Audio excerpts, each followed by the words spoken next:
struggled for a lot of years, starting when I was about 16 or 17, really just kind of, my first real, like, relationship and real love was not great. It was unhealthy.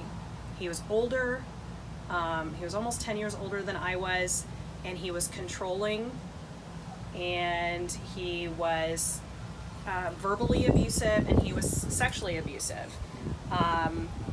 Once I agreed to finally have sex with him, you know, he forced a lot of things on me. He would get angry at me, and he threw me up against a wall, and he forced me to have anal sex with him without any kind of lubricant, even though I didn't want to, and I said no, but he still did it.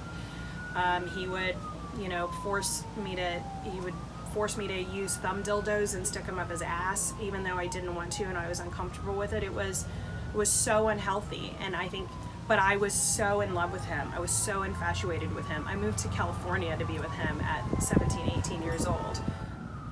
I was looking for validation. My self-esteem was in tatters from the moment that happened to me. I'm always comparing myself to people. I'm never good enough. Even to this day, I'm almost 38 years old. I've got a great life. I'm still not good enough. And that's what I was doing in that relationship. Once that relationship ended and he dumped me, all of those horrible things that he did, he dumped me. He broke up with me at the airport when I was flying home to visit my family, and he said, I don't want to be with you anymore. You're going home for good. That was like one of the hardest flights I've ever taken, and I'm afraid to fucking fly. So, you know, it was just, it sucked. But for a few years after that, I just slept my way with men through my pain and thought that was how I was gonna somehow get my validation. I put myself in really horrific positions and situations that were not good. At a warehouse party when I was living in Tyler, Texas, where some guy convinced me to have sex with this guy that I was dating, convinced me to have sex with him on a mattress while people stood around and watched. I don't know why I did that. I have no idea, but because I thought that that's what he wanted from me. Carlos does not know that. I think there's a trend with that, because I approach it, I was the exact same way with mine.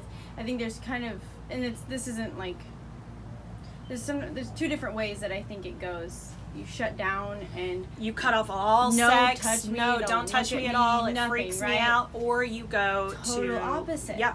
And I was in your situation. I did so much that I didn't want to do. Yeah. And I wouldn't qualify it as like sexual assault from other people, but it was me doing it to myself. You were sexually assaulting yourself. Yeah, essentially. It's this process. You were like, you're going to do this whether you want to do it or not, because they want you to, and this is just how it is. This is how it is, or and this is how they're going to love you. Yeah. So I relate to that so much, because that's exactly how I took things. Like, why does it matter anymore? If you read up on the psychology of anybody who's gone through some sort of sexual assault, a lot of women, I don't know enough about men and their own sexual assault, but I would assume it's the same way, but a lot of women go the promiscuous route. It's a way of, it doesn't matter, so might as well, or looking for that love, that validation. So it's, but I wanted a relationship. I knew I wanted that. I always said I was afraid of commitment, and I am to an extent, but I wanted that love. I wanted that commitment.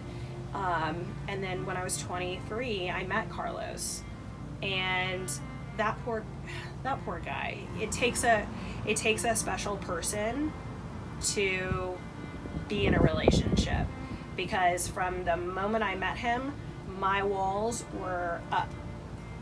They were up. I didn't trust him. I didn't believe anything that he said. I told him on our second date, hey, I'm kind of fucking crazy. And I was so insecure.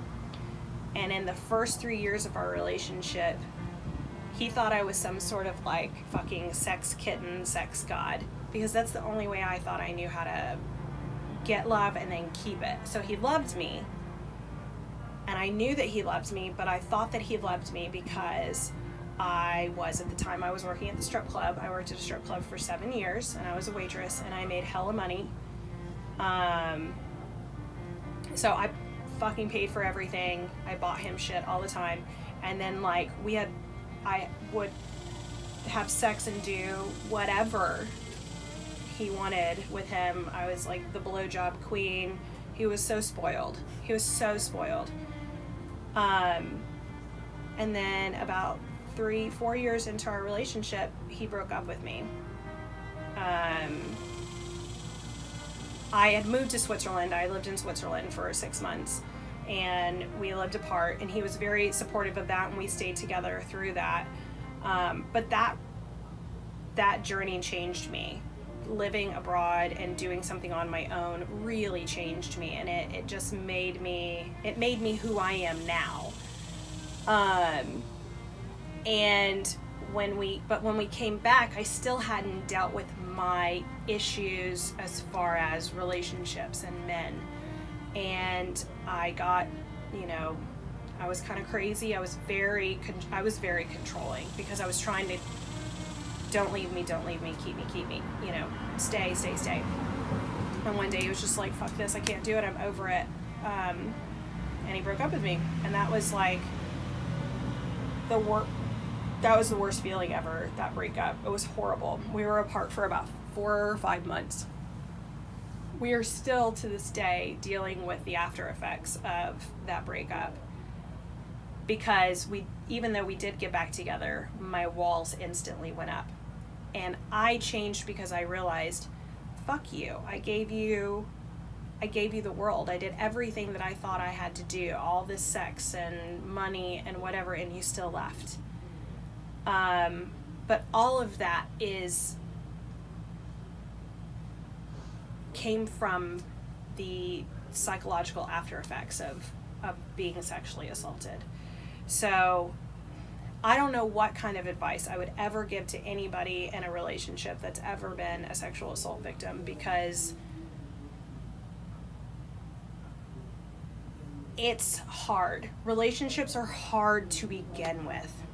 They're just long-term committed relationships are the hardest thing in the world. Then we all have our own shit, and you're bringing it into this thing. All the baggage. Yeah, but then you take something like that, which is just, no one really, if you've never experienced anything like that, you will never understand it. And it just takes a special person to stick it out and stick through you. So it's like, if they leave and they don't come back, the only advice I can say is, like, they just weren't the right ones to understand you at that point. I really have no idea, because we're still, we've been together 14 and a half years, and we're still working through the issues. I still have walls up sometimes. Yeah, and I think it's, you feel like you have to explain yourself and why you do certain things and certain, and you gotta love them, but no matter how many times you tell them, they don't really understand. Yeah, and you can't fault them necessarily for it. They just don't understand how your brain processes certain things. It really does. I don't know the science behind it, but I know that it does cause physical damage to your brain when that kind of stuff happens to you, and it's a medical known fact that kind of stuff happens. Yeah, I was diagnosed with bipolar disorder too, and generalized anxiety disorder. I was diagnosed with both of those in 2014. We both believe, and my psychiatrist now, who I've been with since 2016, we believe that I was, the bipolar 2 is misdiagnosed, and it's just, I have just severe anxiety. And I have horrible anxiety. And I just, trauma creates that. I don't think you're born with it. I think trauma can create that at times. I think some people are born with it. I think it is a chemical imbalance, but I think that PTSD and trauma, and then left unchecked for a long time, can really do that to you. So God bless him, though. Carlos, he has educated himself. He tries to understand as best as possible. If I need something, my biggest thing is, if I'm struggling, I tend to just be like, I've got to go shut myself in my room. I've got to go lay down. I've got to go to sleep early, and I have to sleep. That for me is working out and then eating right and sleep, making sure I get enough sleep. Those are the two biggest things that help me through anything that I'm struggling with. And he lets me, he allows me to do it. That's all you can ask for from your partner when you're in that. But it doesn't mean that it just makes it makes relationships that much more difficult. And sex, like now, sex is very difficult for me. I went from being the promiscuous sex kitten, whatever, to sex is very tough for me. It's very hard. Once we get started, I'm okay, but I have no sex drive. I don't, and I haven't since I was probably for the last 8 to 10 years, because I think that I went from when he broke up with me, I think I realized after all of those years of being, giving of myself and it didn't do anything, then I just was like, all right, fuck all you guys, fuck you. You're not getting this sweet pussy. It's not gonna happen. So my best friend is a therapist. So if I sound very like therapy, psychiatry, whatever, it's because I am very lucky that my best friend is a therapist, and she focuses on trauma. I mean, she works mainly with the GLBTQ community, so we talk through these things all the time. Body issues, just anything, is all harkens back to that experience. And yeah, I mean, those all those controls that we had over our own bodies, our own thoughts, our first sexual experience was all taken from us. It was all stolen. And that's so frustrating when I think about it. It just makes me so angry. Yeah, it does. And when you're raised in any kind of a Christian environment, your purity is like, as a woman, is like, and with guys too, of course, but it's really kind of preached to us about our purity and how clean we have to be. And when that's taken from you like that, it's like there's this huge hole that like you feel like you'll never be able to fill, and you won't have that big white wedding and all that kind of stuff. You're like, this is all BS, because it's not the truth. And so I think that's part of what leads up to being promiscuous and starting that, because you're like, you're not good enough. I've already reached this point, so what else is there to wait on? What is there to do? There's no point in a white picket fence, because that's just not the life that I was given. And I think that all goes back to just not being good enough. It instantly just takes your self-worth, just drives it into the ground. And I still struggle with that today, and I think I always will. No matter that I've got a child that loves me, I have a husband who worships the ground that I walk on, and I still struggle. But at the same time, one thing I do like to do is I try to think about the positive aspects that have come out of this. And I mean, sexual assault's like, what positive can come out of it? I truly feel like people who have experienced any kind of trauma of any kind, but sexual assault especially, or sexual trauma, is you become a more empathetic person. You can just feel things that other people can't feel, or that other people they don't feel it the way that you do. I am more empathetic because of the trauma that I've experienced. I'm more open. I am more understanding to people's anger. When people are angry and they're frustrated, the first thing I think of is not what a complete asshole they are or what a bitch she is. It's what have they gone through that's creating this anger? What's there? There's something there that's causing this. And then on top of that, once I did start telling my story, it not only has helped me, but it has helped other people. It has helped other people feel comfortable. And I got that that day in the hospital room when I helped my friend Roxanne tell her mom. And that was when I realized that if by being open and vulnerable about my own struggles and my own issues helps someone else, then that's how I'm going to be. And so that's why today I am, and I have been pretty much for the majority of my life, I'm a very open person about whatever I'm struggling with, whatever I'm dealing with that day, because I know it helps someone.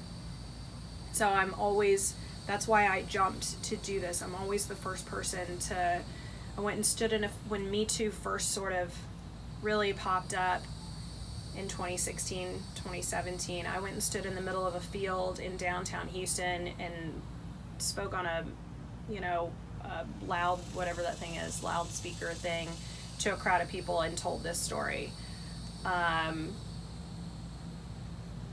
Someone somewhere heard it and got help from it. So those are the few positive things that can come out with it. That would probably be the other advice that I would give to people, is try your damnedest to see through the negativity that these experiences have created, because Lord knows they have, but there is some positivity there somewhere. There's something good that came out of it. We are who we are today because that happened, and your life would be completely different if it didn't happen that way. And I'm glad I am where I am now. I'm glad you are here now. We would have never met. We would have never have met. You wouldn't be with my brother. Yeah. He's a weirdo. Poor Corbett. I love him so much.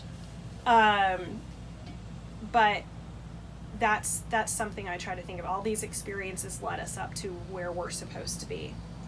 Yeah, I think that's huge too, because we're both with men that are very empathetic to us, that are not the tough guy, which me and you both know is truly not the person you want to be with. It's someone who overly nice to women, because we need that. Mm-hmm. And there's not everybody is like that. Not everyone is as empathic as that. I mean, it's just how it is, and we need that. We need someone who's understanding. I can't deal with someone who's just like, oh, wrap it up in a bow, it'll be fine, don't worry about it. Yeah. I don't do that. I need to tell and talk about everything. Yep, me too. Because it's important. I'm not going to hide it like that. And I think is, if you haven't experienced trauma of some kind, you're not going to process the way someone else who has. And that's just how it is. Yeah, it's just, it sucks that you have to go, you don't have to go through trauma to be empathetic, but more often than not, I think the trauma creates empathy. Yeah, I do. And don't get me wrong, Carlos is kind and loves me and, caters to me, but he calls me on my shit too, which is... Which you need. I need. And I think that, I was looking for that as well. I needed someone to call me out when he now recognizes my anxiety. He recognizes when my walls are up. He recognizes because he has, not only because we've been together for so long, but because he has educated himself on it. Because we have been in therapy together. So he now can see that, and he calls me on it and keeps me from spiraling, keeps me in check.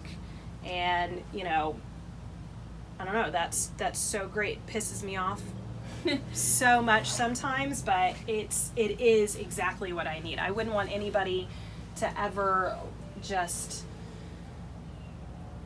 say, okay, whatever you need, sure. I don't want that. I would walk all over that person. That's a thing, and I'm controlling as well. You've got to have somebody that's a give and take for both. Because me and him are both controlling, but in a way that it works. Helps each other. Yeah. Well, don't you think that you're controlling because you had your control taken away from you? Yeah, it's a thing. You feel like you need to plan out the whole situation, and when it doesn't go that way, it's like the whole world is wrong. It's the wrong. Day is ruined. Everything's done. We get into a fight at the beginning of the day. Our day's over. It's not going to be good anymore. It's taken me years to deal with that. I'm the exact same way. Everything has to be controlled, because my control. You have to remember. Like I said at the beginning, I lost my sister, and then just a few months later, I was molested. So it's double whammy of really at such a young age realizing that you have zero control over your life. And ever since then, I've just tried to control everything that's ever happened to me. But now as a mom, I'm having to really put that in check. So, had we had a girl, I don't know what would have. Full panic. Probably. I don't know. But we're not having another one. Well, I don't think we're having another one. I don't think so. I don't know. So, anything else, you think? I think that's good. That was